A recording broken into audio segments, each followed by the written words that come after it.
une politique de confinement assortie d'une répression que je trouve, moi personnellement, quasiment obscène.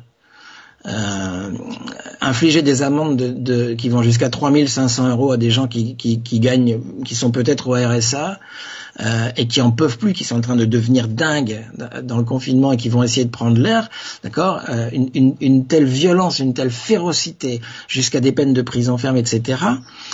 Alors que dans le même temps, on oblige d'aller au travail, que les photos du métro parisien, gare du Nord à 6 heures du matin montrent des quais bondés, montrent des gens à touche-touche, d'accord? Je veux dire, qu'est-ce qu'il raconte ce gouvernement?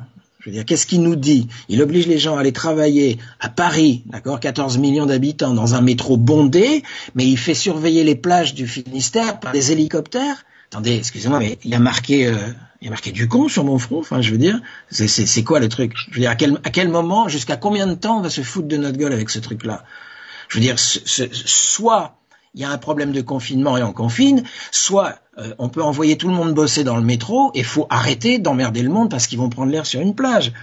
Donc ce qui me met la puce à l'oreille, c'est je le disais tout à l'heure, c'est la violence de cette répression, la férocité de cette répression sur des histoires de promenade. Ça ne va pas. Le coup de l'hélicoptère, je le trouve extrêmement symptomatique. Enfin, je veux dire, c'est là encore, vous avez un test en grandeur nature qui est un test de l'obéissance de la police. Est-ce que la police va, les 160 000 personnes mobilisées, est-ce qu'ils vont accepter cette politique de répression? C'est un test. Est-ce qu'on va trouver un gendarme avec suffisamment de neurones dans la tête pour conduire un hélicoptère au-dessus d'une plage pour traquer une petite vieille qui va respirer? Oui, manifestement on le trouve. Donc il y a un vrai test en grandeur nature de contrôle d'une population, avec une répression épouvantable, mais qui s'adresse sur du plaisir, de la détente, d'accord, mais pas le travail. Le travail, il faut aller bosser. Par contre, se détendre, ça c'est pas bien.